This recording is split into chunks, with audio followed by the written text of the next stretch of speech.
बाबू रउआ देश के जनता के देखी बुरा हाल हो गइल बा।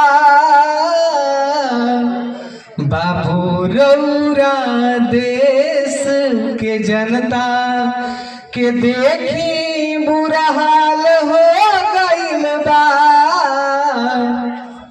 नेता लोगन के मौत पूछी के अब के करा के कहे के बा, नाम का धरे के बा।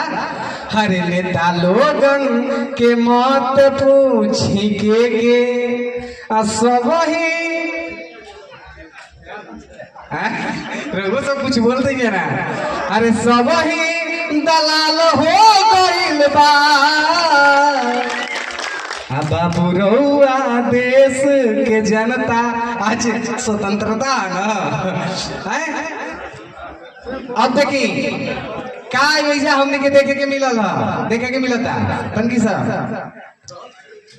चाहे होखे अफसर चाहे होखे चपरासी, चाहे अफसर होकस बड़का या चपरासी होकस, हर चाहे होखर अफसर चाहे होखस चपरासी, चाहे कंडक्टर होखस खलासी, जनता के माल लेके सब ही माल माल हो गइल बा।